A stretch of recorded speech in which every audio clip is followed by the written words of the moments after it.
This is Rudo Radio coming to you from the 559.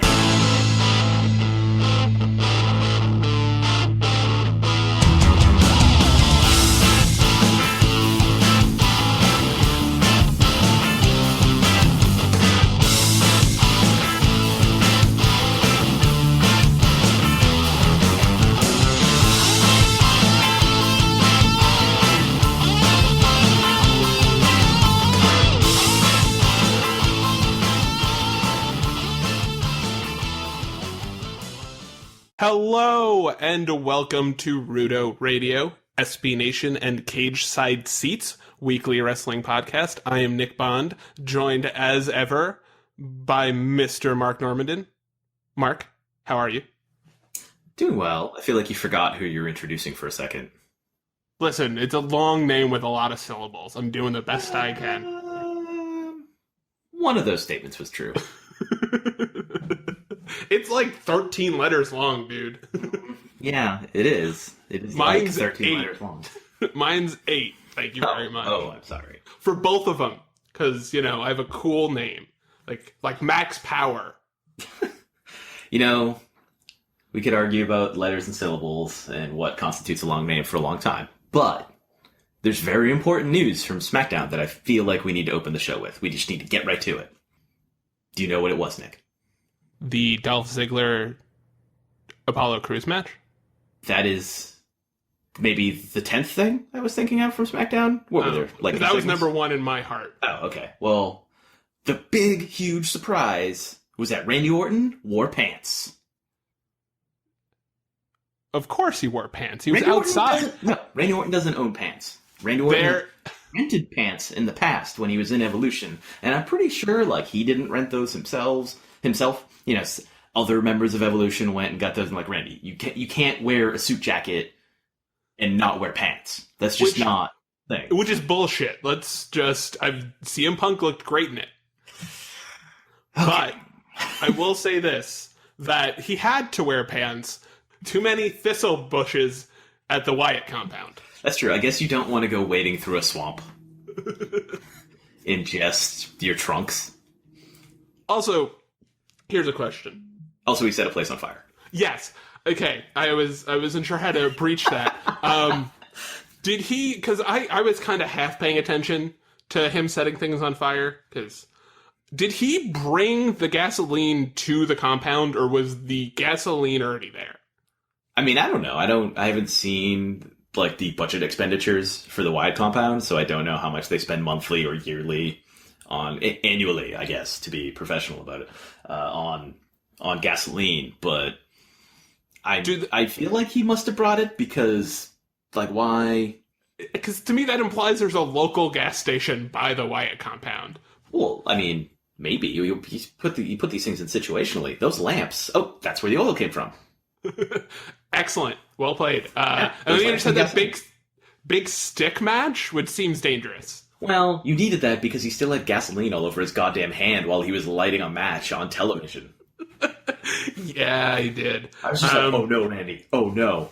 We will be talking about the final deletion of the Hardy Brothers at some point during this episode.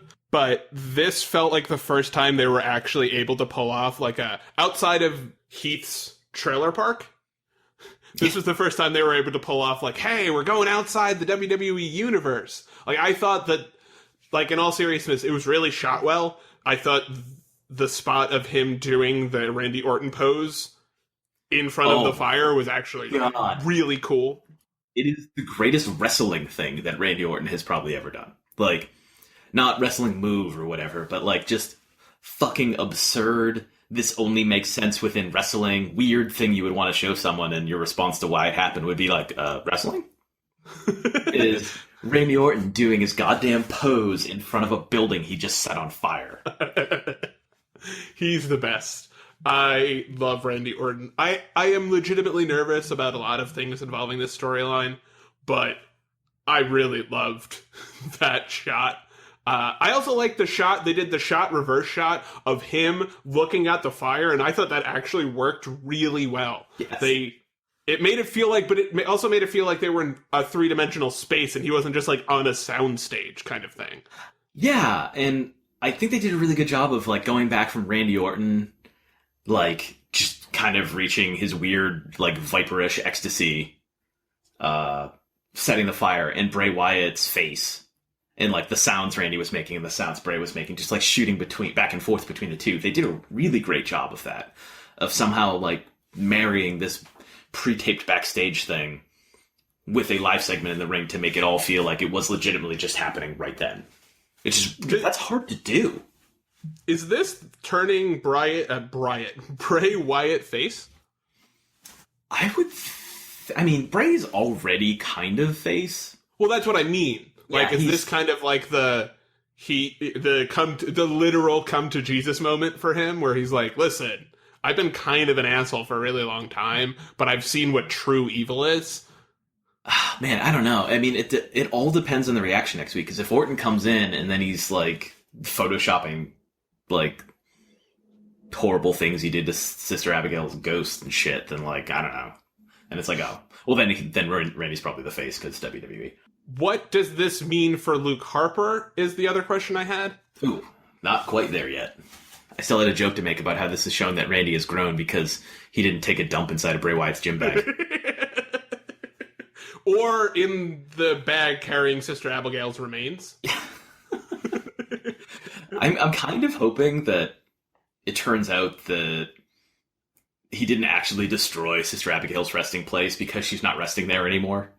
Like, she has risen, she is corporeal form again, and now she's really pissed about him taking out her little apartment in the woods.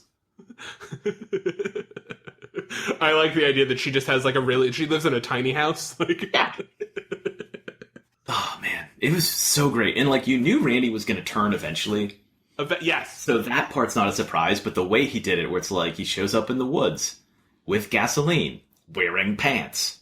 And you're like, what is happening right now? Randy Orton's wearing pants. I'm just so turned. I don't know what's going on anymore. Oh my god, he's got a match.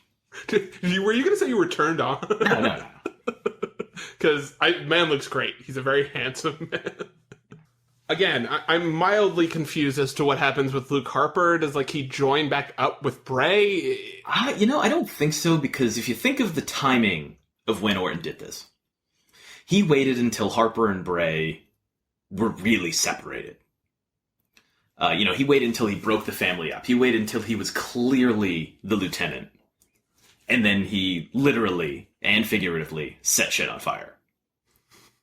So Bray is by himself, which is not a place Bray is used to being in.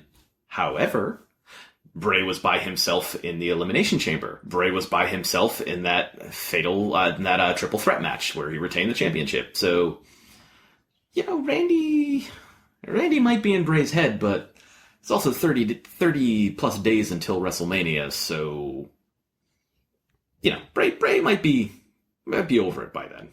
Yeah, it's very weird that they don't have a pay-per-view coming up, but Raw does, because it creates this, like, they're not exactly treading water, but there's going to be a finality for Raw. I think after this week, after you have the Raw pay-per-view, it'll feel more even, but there was this weird feel to this week's episodes where, like, it was the first time everything felt disjointed in a way that didn't work for either show. Like, there was a lot of complaints about Raw. I liked it more than most people.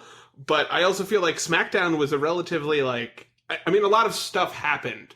But there wasn't a lot of moving parts in the way that I think SmackDown does it exceptionally well, which is they have these people come up that you're not expecting, and they have all of these, like, different... They use the whole ensemble in a way that Raw doesn't. And I felt like this episode was very, like, categorizing these people into specific feuds. Like, even with Nikki and John Cena and James Ellsworth and Carmella, it was very, like, old school, we're going to have a tag team match next week to build to the pay-per-view in 6 weeks. And I just thought it was a weird, disjointed week for both shows, with a couple of really big high spots. See, that's at least on weird. SmackDown. I don't know. You liked Raw, and that's weird. But, you're weird. Not weird in a general sense. Raw's fine. I like SmackDown more than you this week, though, so we're opposites this week, which does not often happen. Yeah, it was weird. I didn't hate any of it. I kind of liked Raw more, which is insane apparently. But I just SmackDown kind of felt like it could have done more with what it was trying to do. I don't know. I think the Cruz Ziggler thing was, I was just going to do the exact same noise, so we're back on the same page. Yeah. Otherwise, though, I love the open with Miz, Cena, Maurice, and Nikki Bella. I love the Mickie James, Becky Lynch 2 out of 3 falls match was really just okay, but yeah, which. It was weird to have it be a 2 out of 3 falls match, it felt like. I understood storyline-wise why they did it, but it just felt like they were like, hey, I'm not doing anything, you're not doing anything, do we have 15 minutes to waste? Yes, we do. Well, see, I don't think they wasted it, because they managed to... wasted is maybe a harsh word, but It is. Well, because just the 2 out of 3 falls part of it, not the actual match itself. That's what I mean by wasting 15 minutes, we have 15 minutes to fill. Would that be a better way to describe it? I think the 2 out of 3 falls gives their specific feud, a sense of finality, which is important because Alexa got herself involved again, and Mickie accidentally hit her, and they're supposed to be buddies. So, Alexa possibly wanted to hold a grudge. Just maybe. Mickie definitely wanted to hold a grudge. So... it'll take us a minor misunderstanding to blow up in 2 very, self-centered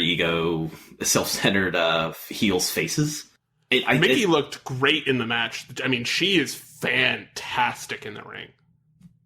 Yeah, I love Mickie. I'm so glad she's back. And it's really... She gives that division, especially with Nikki leaving, helps keep that division with someone who's established around besides Becky. But I think the important thing about having Alexa Bliss get involved in that is that you're keeping Becky and Mickie tied into a feud with the champion.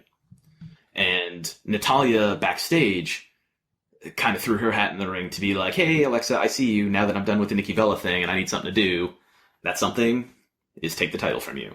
So you've got 4 of the women in the division right there who all have some kind of association with the title. Be it, Becky should have won it last week, but didn't due to Alexa cheating. She lost in the first place due to Mickie. Mickie has now hit Alexa, whether it was intentional or not. Natalya's coming for the title. Naomi might be back by WrestleMania and she's going to want it. It feels like all of these little things were building to something bigger for Mania, which is all of those women in one match. Which, I guess... I'm disappointed that that's the direction they're going, but I guess it's the only option, really. Yeah, especially... Well, hold on. Why are you disappointed? I want them to have, 2 or 3 matches on the card. Oh, okay. Well, that's just not realistic on I know, I understand that. Yeah. But, other than the last SmackDown one. Yeah, but that's a brand exclusive. You're not going to have... The Royal Rumble was weird because they had so many men's Raw matches, but they shouldn't do, it shouldn't be that heavy for any specific division from any brand on any pay-per-view. And if you're going to have a 27-hour-long wrestling extravaganza, I feel like you could have 4 women's matches on it. Yeah, but I'm just talking from the one brand. That's true. So, you're not gonna put the B and C feuds on Mania in singles matches. I think it's better to treat one of the women's divisions like they would with the whole Intercontinental scene the past 2 years, where they did a ladder match with them. They should do a women's ladder match. There's not going to be a ladder match this year, most likely, because it's just Ambrose versus Corbin. It's not a whole slew of dudes. Yeah, I think if they do a gimmick match and don't have it just be a 6-pack elimination challenge, yeah. I think that would be the way to do it. Well, you want to separate them too, because it's looking like there's going to be a fatal 4-way for the Raw Women's Championship. So you don't want to just be okay, our match has 5 women. Yes, exactly. You should find a way to get Carmella involved in this, because it's a match where she doesn't have to be the focus. It'd also be good for Naomi if she comes back for WrestleMania, but isn't she's only 95% instead of 100%. She doesn't have to be the focus if you do a ladder match and you have 6 women involved. That's great. You've got so many overlapping storylines too, where Becky never should have lost the title in the first place, really, but lost it in a gimmick match. And then she should have won it back pretty quickly, but couldn't because Alexa Bliss has nefarious friends. But, like, maybe those friends want the title to regain their own glory, because of course Mickie James would. And Natalia's going to do whatever she can to weasel her way into the spotlight. Natalia's going to Natalia, you mean? Yeah. Naomi only lost the title because of injury, so, she'll have reason to want it. Sharpshooter. There's just so many threads here. And with Nikki Bella off elsewhere as well, it kind of really, like, it kind of puts things like, who's going to win that? Because Nikki would seem like such an obvious, like, oh, Nikki hasn't won the title yet. She is the biggest women's star who hasn't won the title yet. But, like, if she's off doing something else, that keeps things very open. And everything is tied together and, kind of unwrap that present at WrestleMania. I don't know if they're going to do it, but just seems like such a slam dunk obvious thing. Especially if the Big Show Shaq match isn't going to happen. Because then you just get even more time. Sad exclamation point. I can't tell if they're working that it's not going to happen to try and be like, no, you're the baby who doesn't want to wrestle. And to be clear, I hate Shaq. I despise Shaq a lot. I do not want to see him at WrestleMania, but I am also sad that the Big Show isn't going to get a match. Like, that's where I'm actually sad. I didn't like him as a player. I think he's a jerk on television in a way that isn't charming in the way that Charles Barkley is. So, like, I wasn't looking forward to him being cutting promos on people or anything like that, because he doesn't seem to understand at all where the line is. But I'm disappointed because Big Show looks great. Does. And I wanted to see him out of the ring. I wanted to see him chokeslam someone taller than he is. Yes, that would be awesome. Yeah, I'm disappointed that he's not going to get a showcase match because he deserves it. He's one of the great guys of the last 20, 25 years, and he's kind of winding down. Like, I'd really like to see him get a big spotlight match, and it doesn't look like it's going to happen this year. Well, maybe him and Strowman will have a big face off in the Dre. Or a match. I would love that as a retirement match for a show against Strowman would be awesome. I don't know if he's ready to retire yet. He's ready to retire. Put him and the Undertaker. He put in a lot of work. On a horse riding into the sunset. I'm pantomiming riding a horse. If you can't see that, audience, it's great. I'm really good pantomimer. Oh, let's before we forget, let's go back to Harper Styles, which we actually didn't really talk about. So no, we did not. I like the match. Some people mentioned on Twitter that it didn't really feel like a number. It felt like there was something missing from the match. Like it told like 75% of the story they were trying to tell, and that goes back to my fears over Harper. Like, I wonder if they were just kind of like, we're not actually going to push Harper. We were kidding. I think it's the weird finish they did with the 450 splash getting the pin. Yes. That was more jarring than anything. I thought the match was fine, and like it felt like it was building to something. It just didn't. That's exactly what I mean. Is it felt like they were going another level with it, and they were just like, no, he's going to win the 450 splash. And you're like, but you just But that match was really good up until that point. Like, Luke Harper looked like $1 trillion against AJ Styles. Could wrestle a broom and make it a 5-star match. He is wrestling a broom who's also a great wrestler. So it's like, because let's be frank, Luke Harper looks like a broom. He's long and he has the bushy thing going on the top. That's a beard and his hair. I've heard it both ways. But I liked it, and I think it showcased both of them extraordinarily well, and I liked how they planted the seeds for the AJ Styles Shane match. I am just saddened that they didn't also plant the seeds for. It seems like they, I don't know, dumped a bunch of toxic waste on the ground where they were growing the Luke Harper as a main eventer of WrestleMania tree. Man, remember though, there's more than a month until WrestleMania. And that's why I'm not, completely shut down emo Nick about it. So they got TV hours to fill, and figuring out what happens to Harper next week is fine. Like, right now, they have to figure out, there's problem one to sort out before you even get Put out that fire? Yeah, before you even get to Harper, it's, okay, AJ Styles just won this match that makes him the number one contender. But Randy Orton, through creative use of language, technically should still have his spot. Because he said he'll never challenge him so long as he's the servant and praise the master. So then he's like, P.S. I broke free from your hold, I set your shit on fire, and I'm not the servant anymore. So Deuces! So he's just like, wordplay! I love when they get into legalese. I love an argument about semantics on my wrestling. I did enjoy this, though, because it was like, ooh, Randy Orton. Yeah, he said he was very specific about the way that was very tricky. Tricky, Randy. And that man does not know a lot of words. But the voices know a lot of words. So they probably gave him the plan. Say apothecary. So now we've got to figure out, okay, is it Orton or is it Styles? It's Orton.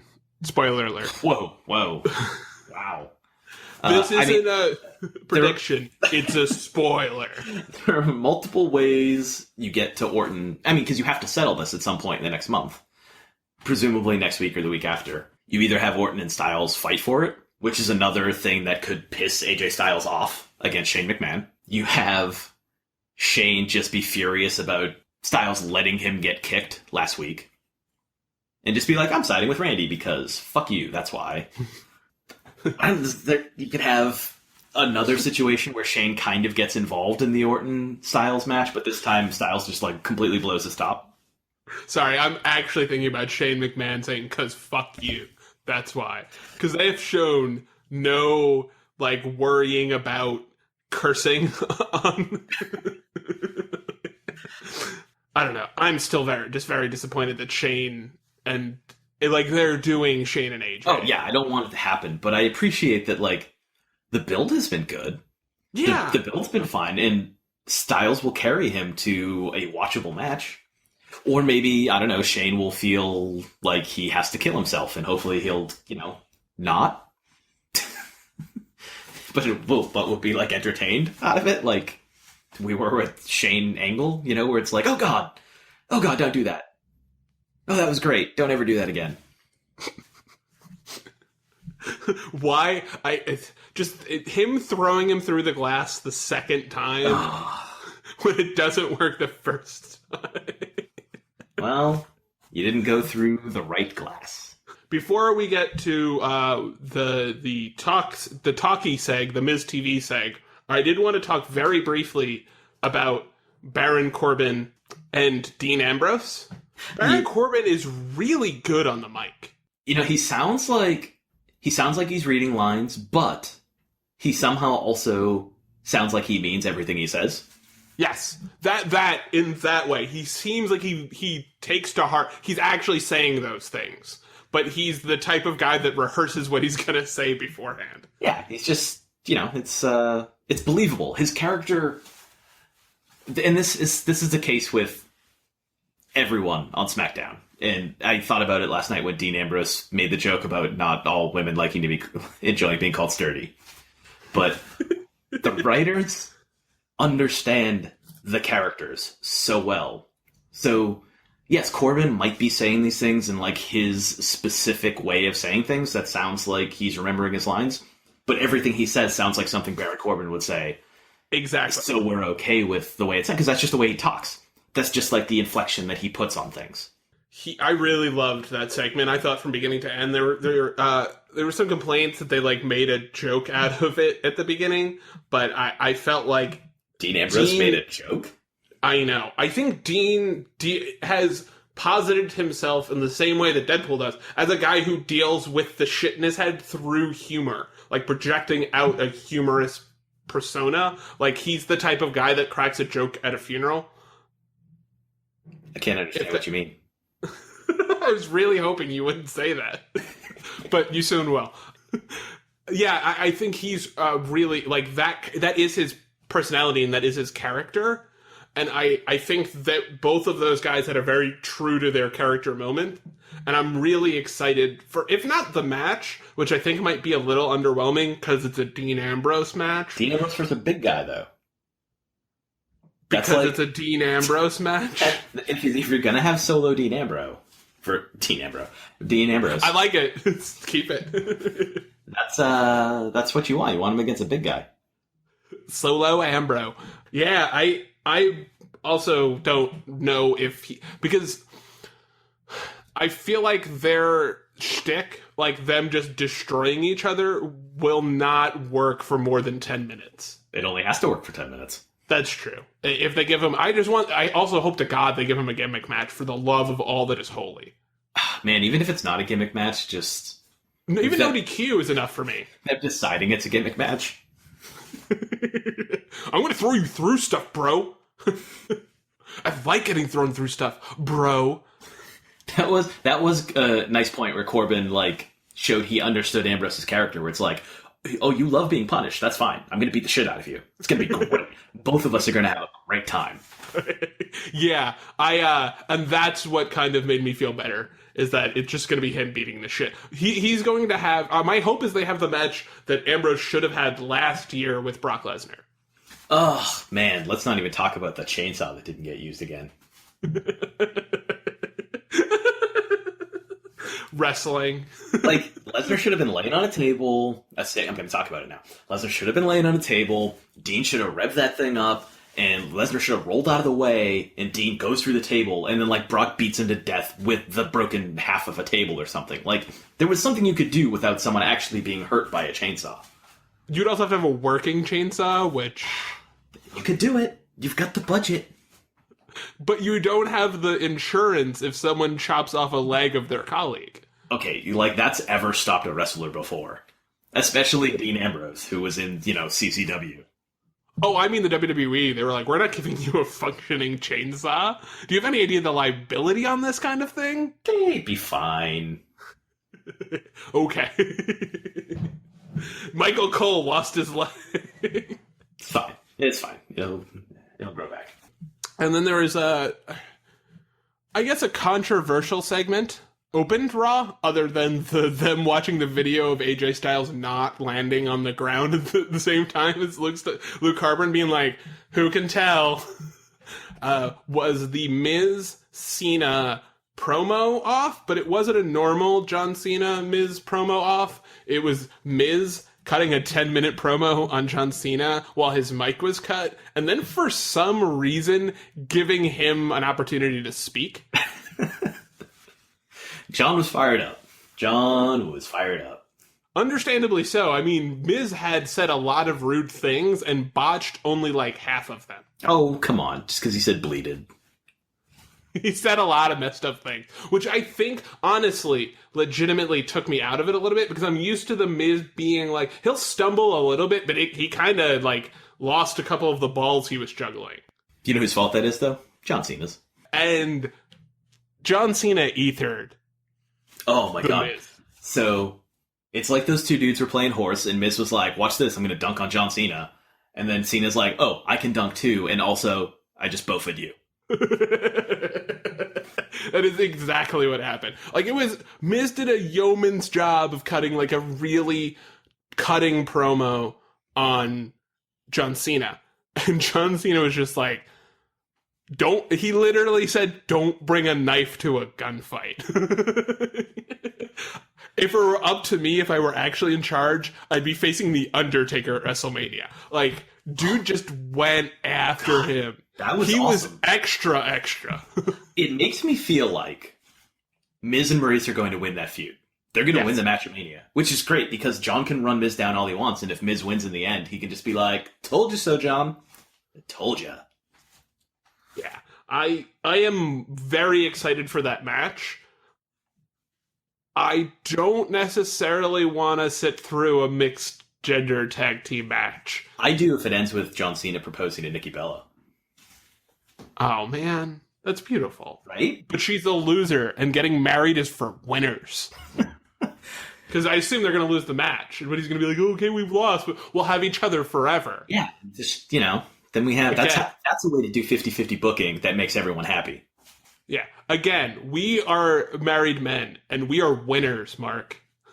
I mean, I don't want to tell John Cena he's not a winner, because then he's going to both... Oh, no. He's a winner. Nikki is a loser. Whoa, hey, whoa. All right, Natalia, calm down.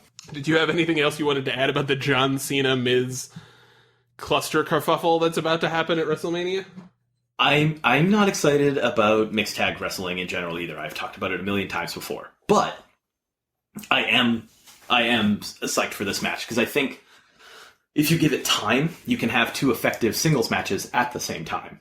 Can Maurice still go though? That's the real question. I'm sure she can. I mean, do we think Nikki? This is such a weird thing because the last time Maurice was here, you never would have thought it, but I'm sure Nikki could carry her through anyway. We've entered the Twilight Zone, haven't we? You never thought that was a thing back in the day. WWE Hall of Famer Donald Trump is president. No, he's not. And Nikki Bella is one of the 2 or 3 best wrestlers on the women's division on either show. She's great. And is like a legend. I love her so much. Did you hear, not this week, but I think it was last week, Morel called her Nikki Sawa? I did not. That's so great. I just need him to drop a Queen of Strong Style now, and I can, finish the bingo sheet. Yeah, it was, she's really turned into a really big star for them because of the John Cena relationship, but also completely outside the context of that. Her and John Cena now make sense together. Watching them together was really interesting with James Ellsworth and Carmella, because it really felt like the mega powers. Do you know? It really felt like you have these 2 huge stars that you never thought would get together in this way on television, on WWE wrestling television, I should say.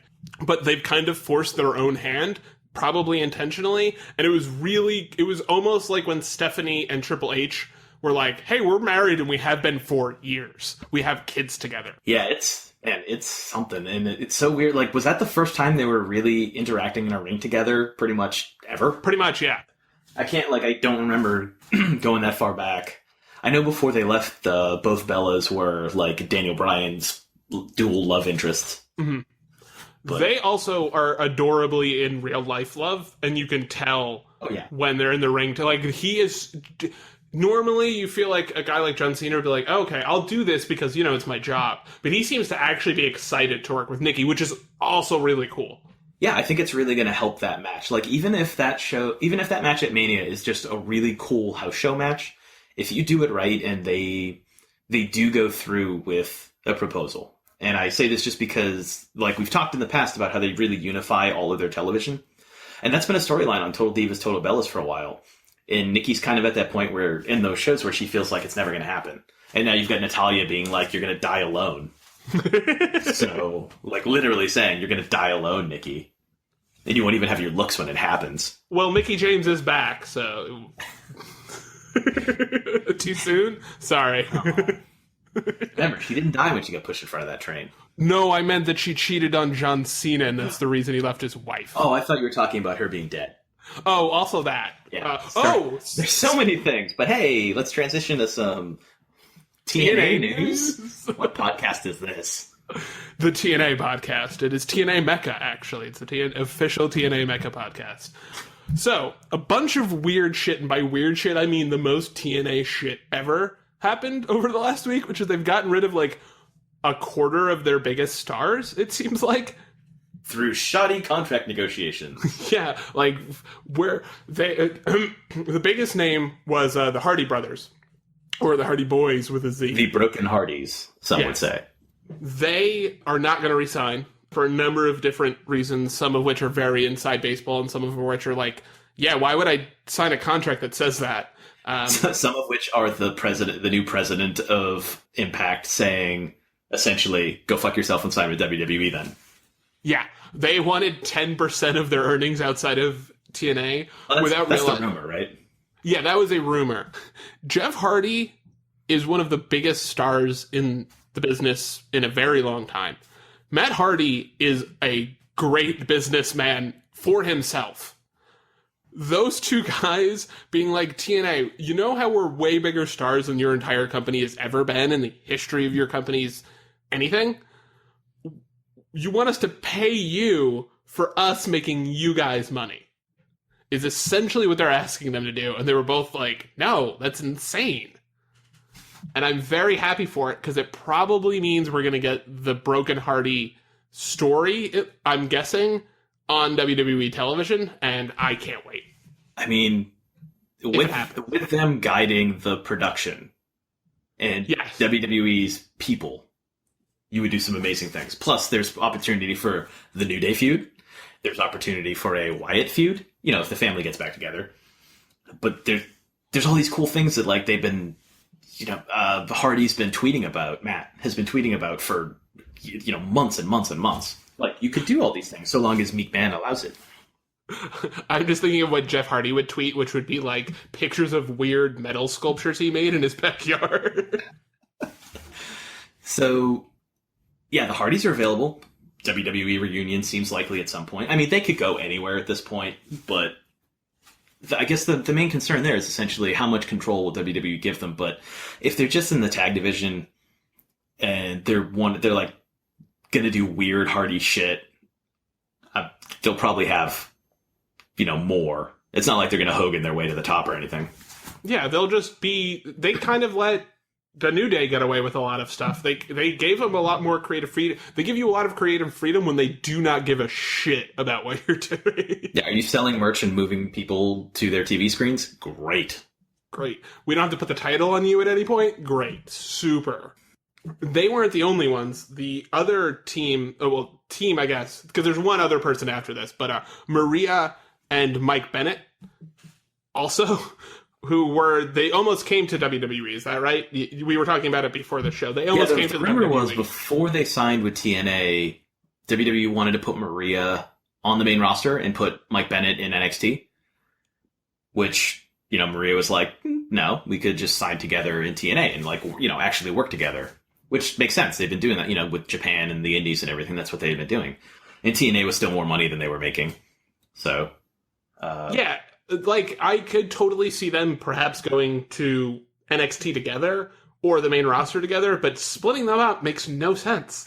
Yeah, and I mean, now that Bennett's had more TV time, I mean, he's great. He's really great. The Kingdom was one of my favorite stables on the Indies before, it all kind of went to hell because, like, Taven got hurt and Bennett and Maria left for TNA, but he could absolutely go to WWE and make an impact right away. And Maria, they're bringing back former women wrestlers that they had. Like, Maria's right there. And even if she's not going to wrestle, if she's just going to be a presence, if she's going to be in a manager role, she was essentially the women's heel on TNA. So, yeah, there's nothing wrong at all whatsoever with female non-playable characters. Like, that's totally fine. You just can't have them all be people who don't wrestle.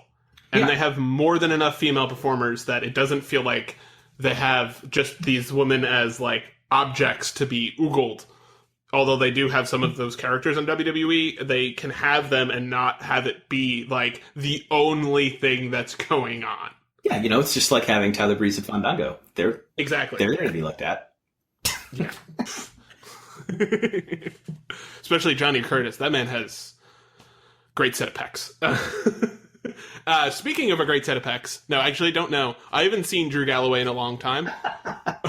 But I assume he has good pecs. I assume he stays in shape. I don't think he's going to come to the WWE because the last time he was in the WWE, he was in the 3-man band. And Jinder came back. You didn't let me finish. Heath is in a new band with another guy. So I don't think Drew's going to come back until the Beauty and the Man Beast break up and they can reform 3MB. I don't see Drew Galloway coming back. I don't know. Drew might, he's been in Evolve, so they've probably been keeping their eye on him. Also, he's amazing and like 6'6". Yeah, he was originally pushed as a big single star, and they put him pushed as the chosen one. Yeah, so if they want to have him come back, I'm sure they can find room for him with the brand split. That's a guy. He is perhaps the ultimate guy outside. It's him and Wade Barrett, as far as I'm concerned. Where if they had an actual NXT to go through, they would have been world champions. Ugh, well, man, if the Nexus hadn't gone down the way it had gone down, Wade Barrett would have been a champion too, but... Yeah, I think Wade Barrett... I like Wade Barrett more than I like Drew Galloway, but I think if Drew Galloway was in NXT and was allowed to build himself up when they weren't just like, you're the chosen one, but he actually showed, or I think being the chosen one in NXT is different than the WWE. You cannot live up to expectations in NXT and have that be part of the storyline. In a way, it just seems sad on WWE. Is Barrett the biggest fuck up WWE has had? Yes. With like a single performer in, I don't know, a decade? Yes and no. Definitely in terms of his talent, but he also, every time they tried to give him a push, would like blow out his arm. Well, the biggest one of those was because Jack Swagger decided to, murder him. Yes. And it's not his fault necessarily, but they were only able to do so much with him every time he started to build momentum. He got hurt. Whose fault it was, I can see where that they like lost the thread at some point. Of course, every time he was healthy, they were like, here, lose 17 Intercontinental Championship matches non-title matches in a row, and then win your title match. I'm afraid I've got some bad news, which is that they're really not that good at mid-card heels. They just can't figure out a way to get them to that next level, because heels in the WWE, unless you're Kevin Owens and you're a fucking destroyer, unless you have that gear, you're not ever going to get to be a main eventer, because they make every WWE mid-card heel into a chicken shit who can't get out of their own way. Speaking of Kevin Owens, let's talk about Fastlane. Yes. Really, really, really excited for this pay-per-view. Really excited. Even the kickoff match seems okay, which is it's Rich Swann and Akira Tozawa versus the Brian Kendrick and Noam Dar. I kind of liked the Akira match against Noam on Raw, I think it was. I really loved the end spot where he slid underneath Noam's legs. I can't pronounce Say his last name. God. Yes, Dar. The one who's bad at jackets. The one who's bad at jackets, yeah. He slides under Dar's. God damn it. I hate Scottish people. Oh, whoa. Apologies to Drew Galloway. He knows what Scottish listener? But no, I really like Akira Tozawa. Seems like he's actually starting to realize, like, hey, if I make noise and get the crowd engaged, people will give a shit about this match. I just wish it were a tag match. Yeah, he has a hell of a German suplex, too. Oh, dude, I love Tozawa, and I can't believe they waited this long to, bring him in, but... Yeah, I wish this wasn't a tag match, but I'm also okay with it being these four guys. Dar is the one guy that doesn't totally fit, especially because he was feuding with Cedric Alexander, and they were just like, Rich Swann. Who? That's not what you were doing? I haven't seen Cedric Alexander around these parts, and... Who? Yeah. I'm unfamiliar. Exactly. Which is a shame, because another one who's like, hey, he's awesome, and the crowd's connecting with him. Give him a girlfriend character, make it about that. Yeah. And then have him get dumped very quickly. Let's stop talking about the cruiserweights. What else is happening? Well, we have to predict who's going to win that match. Do we? Yes. It's a rule. No, it's not. We have one rule. Let's predict the match. A team of cruiserweights will win. All right, that's fair. That's all I ask. The next match on the card is a match. I know I bring him up at least once a week, but my dad watched the tag team match, the Sasha and Bayley versus Nia and Charlotte match. Seems really unbalanced. There are a lot of Sashas on that team. There are multiple Sashas, because if you stack two Sashas on top of each other, there's still like half of Nia Jax. That's true. So they were like, we'll have them have different color palettes. It'll be fine. Are you sure it's Nia Jax and not just three Sashas in a trench coat? We checked. It is, in fact, one person. But Nia is incredible right now. Like, my dad was like, could not get over how good she was. He was like, man, when she figured, he actually said the phrase, man, when she figures it out, she's gonna be good. It's true. I mean, you can already see it happening. That moment she started hitting people like hard was like, they didn't burst into flames. Yeah, every single time she threw Sasha, my dad would laugh. Like, he thought it was hilarious. Because Sasha's a baby person, and she's just throwing her all around the ring. And that's what's going to happen in this match, and it's going to be fantastic. But I swear to God, if Sasha wins this match, I'm burning down the room they're in. I mean, she's probably not going to win it, at least not cleanly or with, like, authority. Yeah, because Nia is right at the point where you want to make her start to seem like she's a threat for Charlotte, because you already know that Sasha is a threat for Charlotte. That's unequivocal. She's beaten her several times. Of course, Nia doesn't have to be the threat to Charlotte, necessarily. But she does to make the why? Champion is... I'm giving you time here. Bailey? Yes. It's true. For another 24, 40... Whenever Sunday is, she's not going to be champion anymore. Don't be a Mark. You don't know what Sunday is? I don't know how many days. I don't know what day this is, and I don't. Boy. I'm not good with days, man. All right. Or words or times. But I think that Nia has to start looking like Charlotte has to be afraid of her because they're going to have a 4-way match at WrestleMania. I think Charlotte was already afraid of her, which is why she tried to placate her. Like, the only person she's been nice to for 4 months is Nia.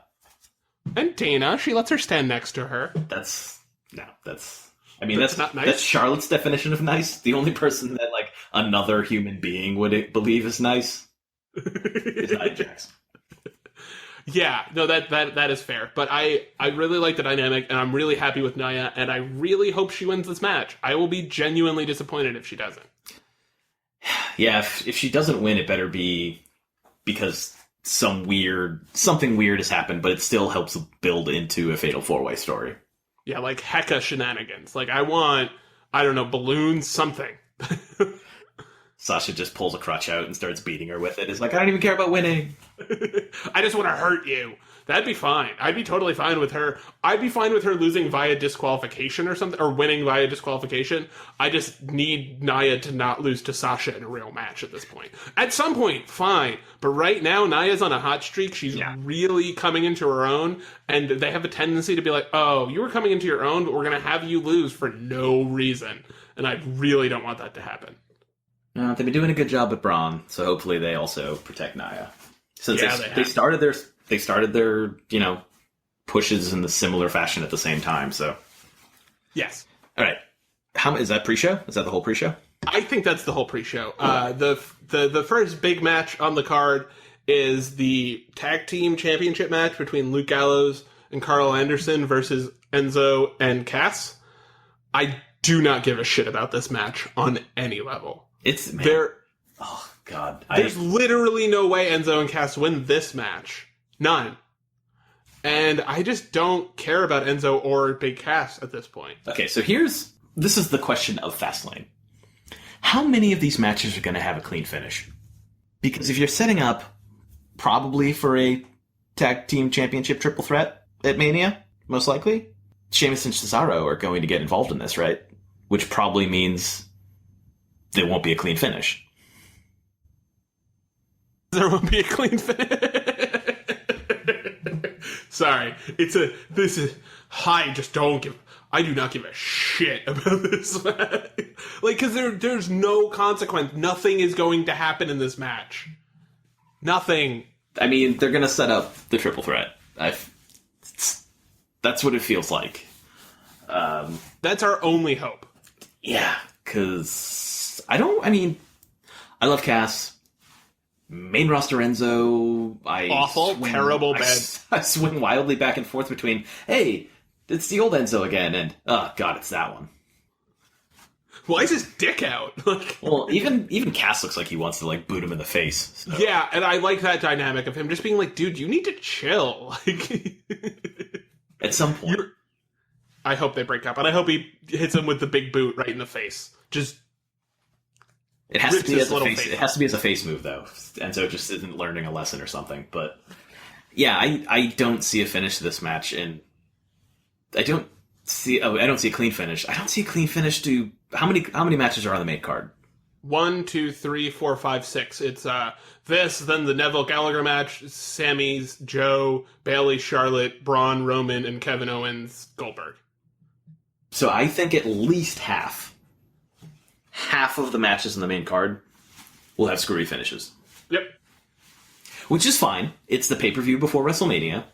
You don't need to conclude any of your stories. If it helps build to it, just For the love of God, do not pull what Elimination Chamber did and do the exact same finish for all of them.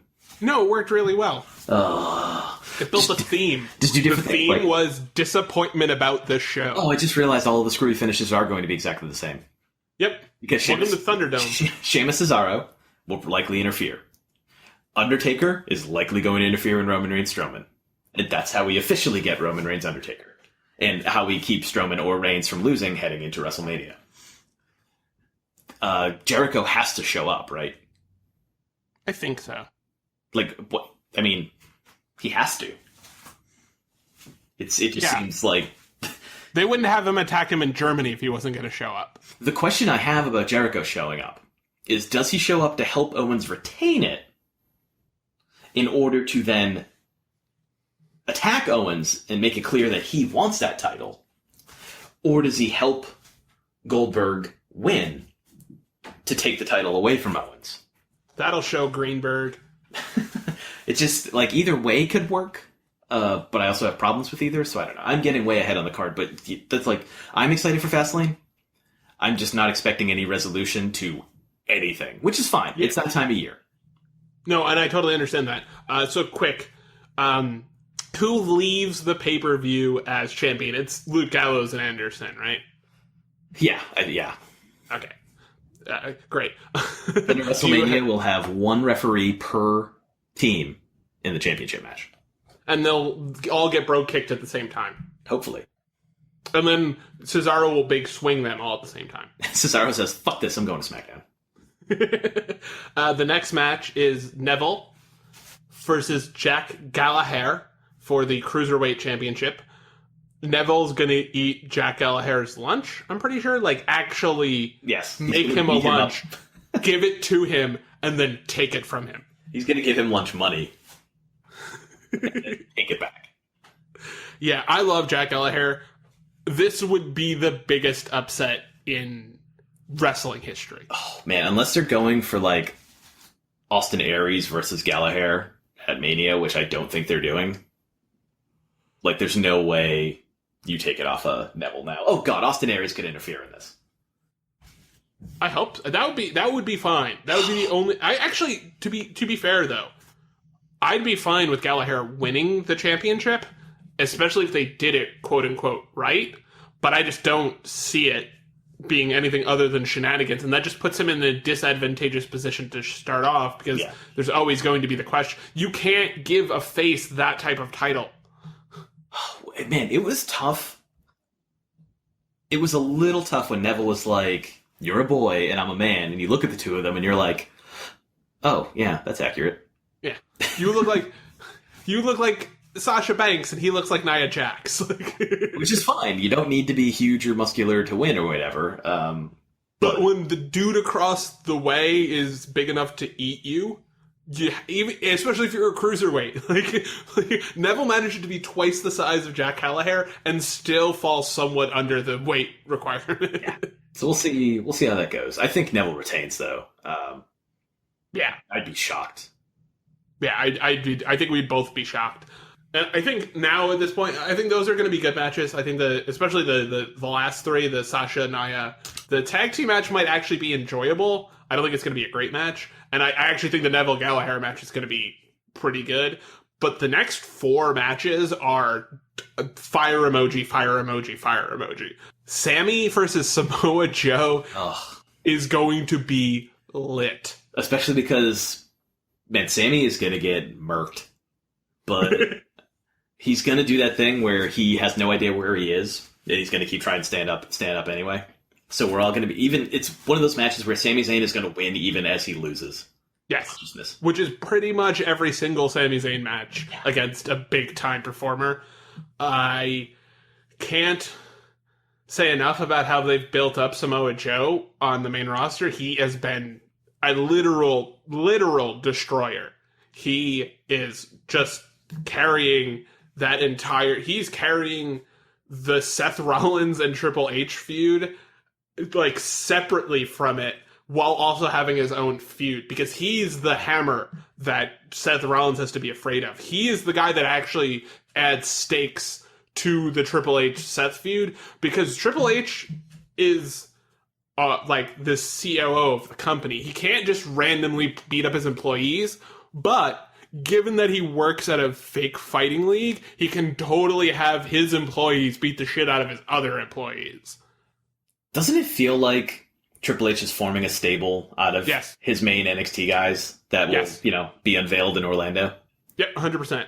There's a reason that Kevin Owens said the evolution wink of Kevin Owens. And then they talked about it on social media and put it in all caps. They put evolution in all caps. Owens is also the only Triple H guy that Samoa Joe did not run down in his interview with Michael Cole.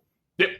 Yeah, I don't think there's a coincidence about any of this. And I think Kevin Owens is one of the guys, in the same way that Batista and Randy Orton were, where if you give them that rub, they become, like, legends in a way that you can't do with everybody. If they gave this to Chris Hero, let's say, Chris Hero doesn't have that, like, cachet plus the next level. He might have the next level, but he doesn't have the cachet as a guy who made it every single place he went to.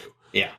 Kevin Owens has made it every single place he went to, even more so than AJ Styles, because AJ Styles is so gifted that it's like, of course he's going to be good at every single place he goes. But Kevin Owens is like, feels much more like effort was put into it. Like he showed his work a lot more than AJ Styles did. So I don't think AJ Styles would work for a stable like this, but I definitely think Kevin Owens, he's just at the right point of his career. This could be huge for him. And I definitely think that's the way they're going.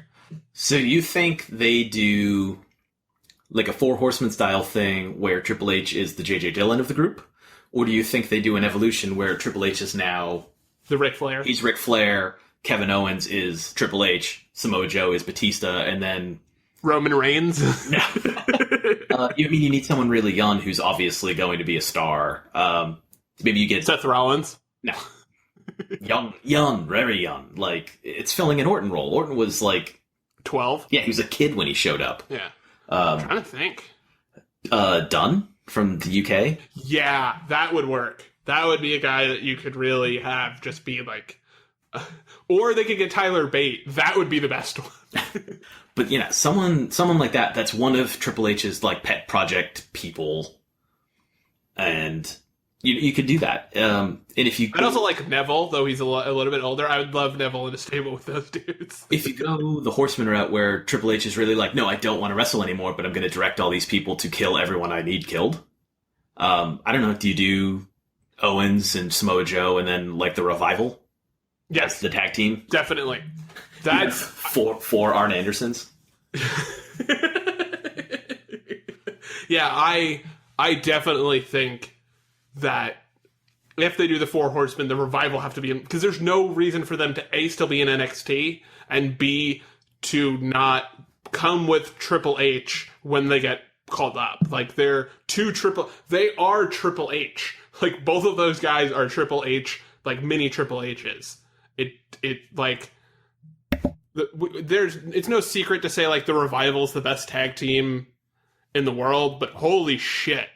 Them, Samoa Joe and Kevin Owens would be, like, as good a stable as they've had since The Shield, definitely, and maybe since Evolution, which, if you look at it, was just such a monumental group of performers that it's almost hard to comprehend that they were a stable for a decent amount of time.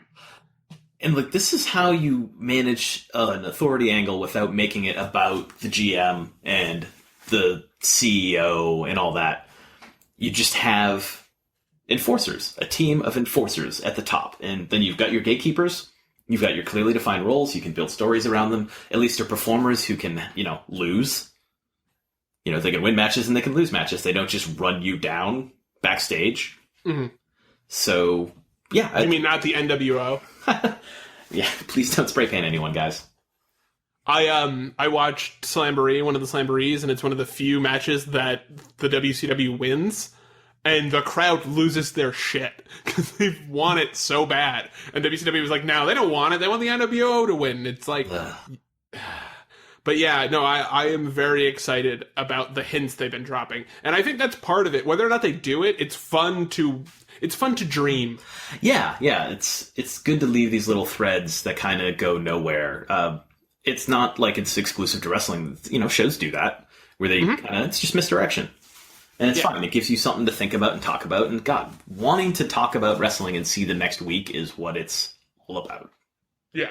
So Joe wins this match, murders Sammy, right? Sammy wins by virtue of still being able to work WrestleMania. I also could see Samoa Joe winning this match, but losing it by disqualification. Yeah. Like, murdering Sammy to the point where he wins the match, and then the rest, we reverse the decision, you're a monster. And then Samoa Joe kills the refs. Yes. Yeah, and then everybody's like, well, what are you going to do about it? And Triple H is like, this is my dude. What are you talking about? I saw nothing. Ref had looked at him funny. I'd also really like Charlotte Flair to be in the Four Horsemen. Yeah, but, I still wish they just do if they do an Evolution, there are not enough women to do this, sadly, but they really should do a Four Horsewomen, like an official kayfabe one, and not just like we were four friends at NXT. And now are feuding with each other. Except for Becky. Becky's over there. Just do Charlotte, Nia, Emma, Dana. I would like to, at some point, see a mixed gender stable where it's just the top performers in both divisions. I would be interested in that. I think the dynamic is something they've never really explored. Well, they're trying it with Sanity right now. Yeah, and I think it's working. I think it adds something to it that there's dynamics that have never existed in wrestling. Because let's say you have Charlotte and Samoa Joe, or Charlotte and Kevin Owens, they're not competing against each other. So how do you build tension between two of the bigger stars? There are interesting ways to do it, and they just haven't been able to explore. I also have Samoa Joe just murderizing Sammy. So, speaking of Charlotte, she has a title match against the women's champion, Bayley. That she's going to win. Yeah, of course, because it's a pay-per-view and it's not WrestleMania, which she's going to lose at. Why would you do all this if you have her lose at Fastlane? So, it's just, will she win clean is really the question. Or how, I would, to get a little semantic, how dirty can she win and still have it work? Because, Dana Brooke can't hold down Bayley's feet, but I'm pretty sure she can distract her. Yeah, I guess there's also the possibility of Sasha turning. Sasha comes out to help Bayley, and this time Bayley gets all noble about it. So then Sasha's like, well, gonna hurt you now. You don't want my help? We're supposed to be my friend! It's great Sasha impersonation there. That was actually my Batista impression. World famous actor Batista. He is. Impression. Yeah, Charlotte has to win this. I'm interested in this match, but at the same time, I don't really... It's another one of those things where I have a really strong idea of who's going to win, and I'll be excited when I'm watching the match in the sense that I'll be like, I like these two performers, but I can't get my, I think the match will be good. I can't get excited about the finish. Yeah, but, it's kind of what everything leads to, because that's how I feel about Strowman Reigns, too. I want to see those two dudes beat the hell out of each other, but the winner is just going to be, I don't know. Us, the fan? No, I wasn't even going to use that this time. But I think with Charlotte and Bayley, the problem with having that mentality is that it's for the fucking championship. So it's someone's going to win or lose the championship in that match. Charlotte's going to win it. Yeah. Bayley's there's actual things that are going to happen because of her. Where if Braun Strowman loses to Roman Reigns, I will be annoyed, but it won't actually have any bearing on in kayfabe Braun Strowman beyond him losing to Roman Reigns. He's not going to lose, though. He's not going to lose. But, even worst case scenario would be that. And if that were to happen, it wouldn't, Bayley would no longer be champion. And Charlotte would be champion. So, there is actual stake. So I'm excited for the match, but not the outcome. I know that's probably going to happen, and I don't want it to happen. But at the same time, I think the match will be good. Yeah, and plus then we'll get...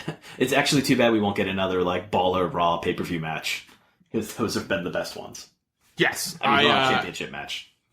Yeah, I hope they go back to... I like that they have the women's title frequently defended on Raw. I think it gives them a huge platform and makes it feel more, in a good way, Attitude Era-y. Like, that is something that happened a lot during the Attitude Era. Like, major titles changed hands on Raw, and they went away from that for a really long time. But it's good to see them have it back on Raw and do so in a way that doesn't feel cheap.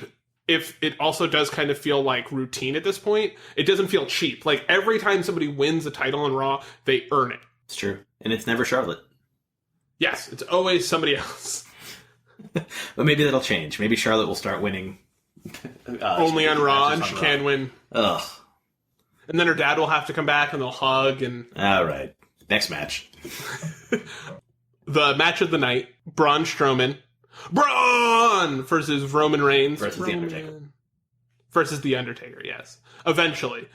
Braun Strowman is the next big thing. Literally.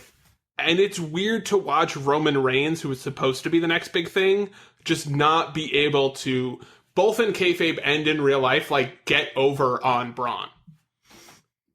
I mean, crowds are still plenty with Reigns and making noise against him too, but I mean, the key is everyone has an opinion on him. Hooray. Mm-hmm.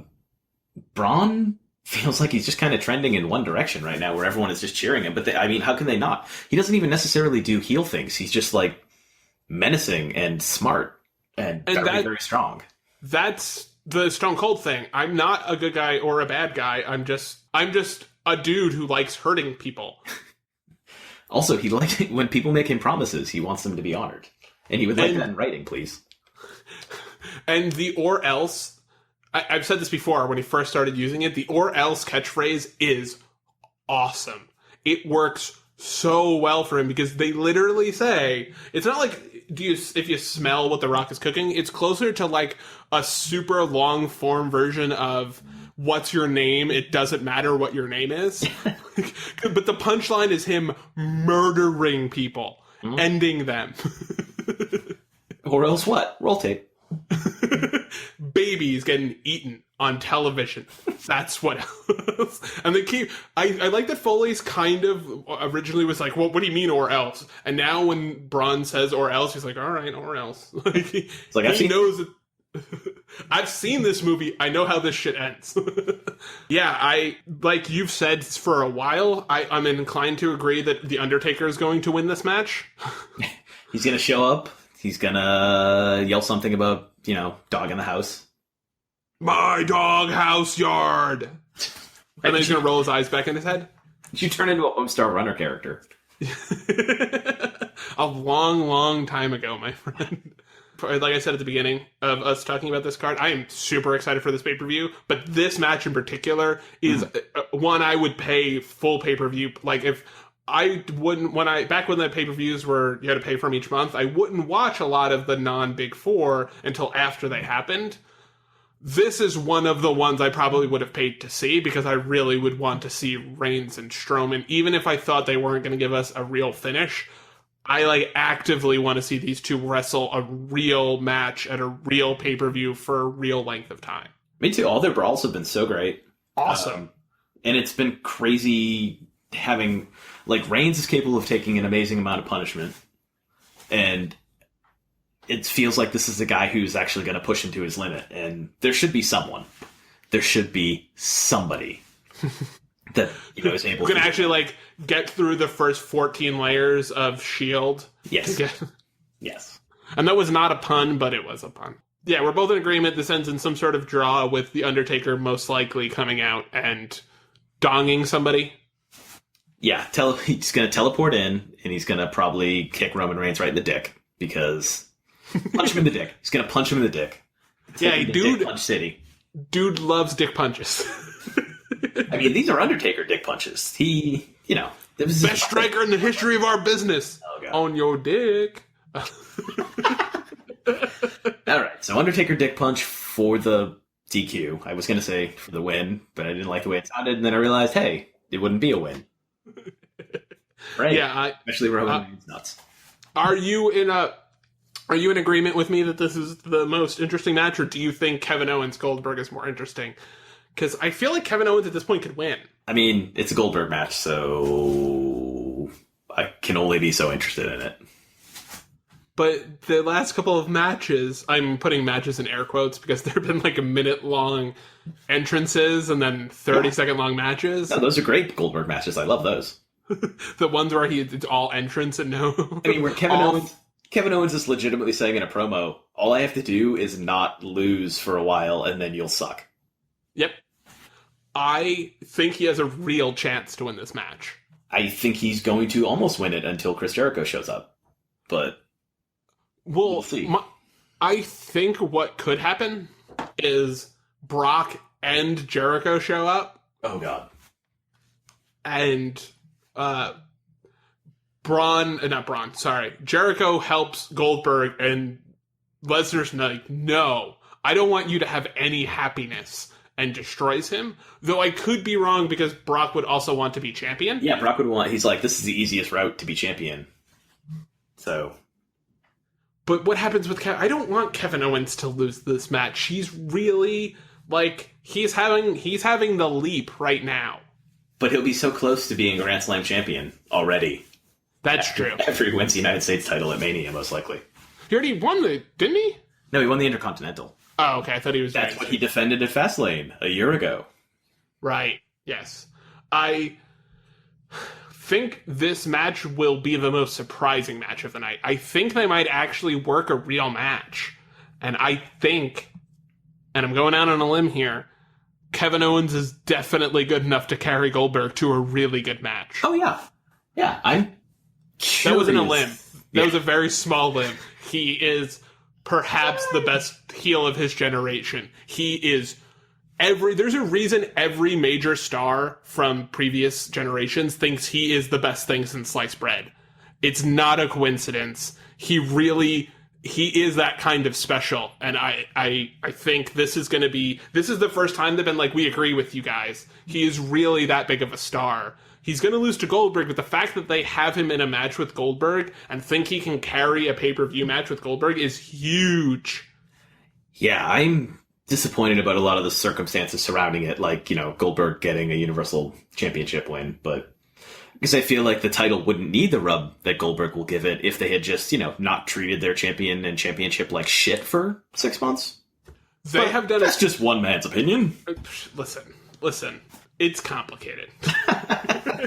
But I think even, in the last month, at the Royal Rumble, Braun Strowman beating Roman Reigns so Kevin Owens could win the match worked. If they hadn't done the previous 5 months of it, it would have been, everybody would have been like, that was awesome. That was an awesome finish. It's that they kept doing it. But, and I think this is really important, and I don't know if you listened to the Stone Cold Steve Austin podcast with Kevin Owens. If you haven't, and this is to listeners too, after this, listen to that podcast. It's a really good example of a guy working the line between kayfabe and not.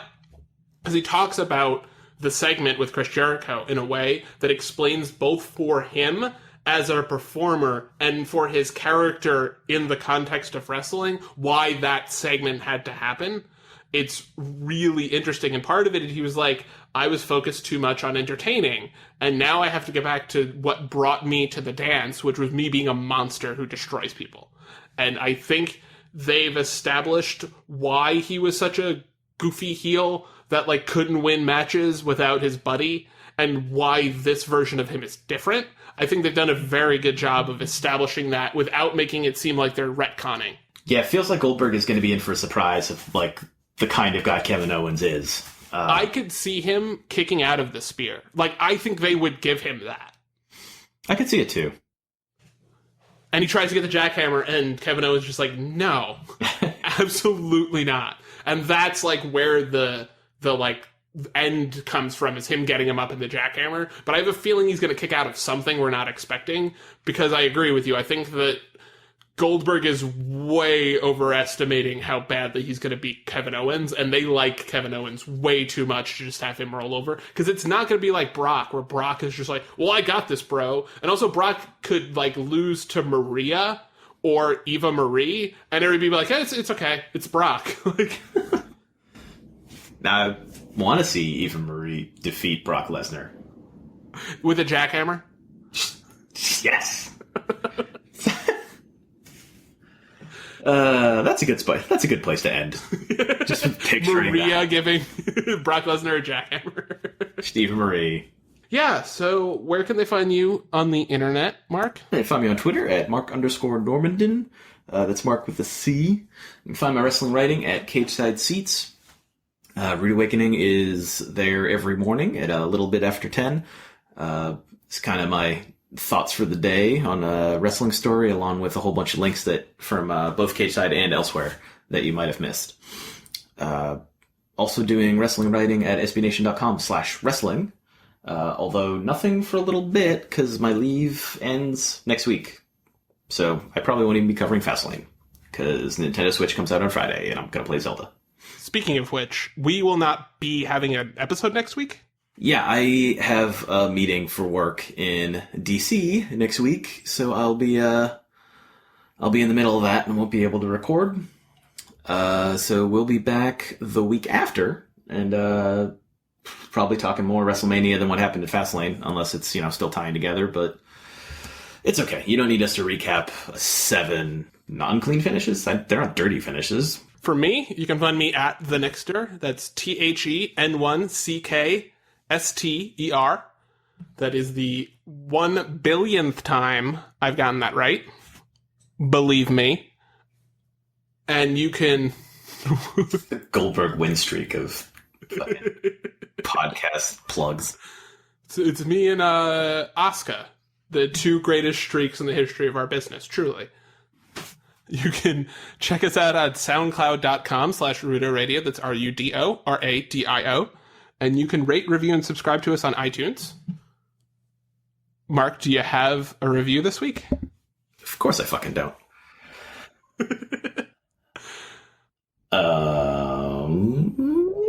How about Life in the Fast Lane, guaranteed to make you lose your mind? No. How about not that at all? But my wife loves the Eagles. Nope. You're a real jerk. True, and also the Eagles are bad. Whoa. Yep. Whoa. You hate Final Fantasy VII, and you hate the Eagles. It's just not great. You're literally the worst. It's not true. Final Fantasy VII's the worst. Oh my god. Give us a negative review for this podcast. So we don't have a review this week. Just review it with whatever your heart is filled come up with. One. I don't want to come up with one. The point is having you come up with one. God. Nick Bond is the greatest host in the history of wrestling. That's the review this week. Fake news. And I guess if there's nothing left to say, the only thing left to say is...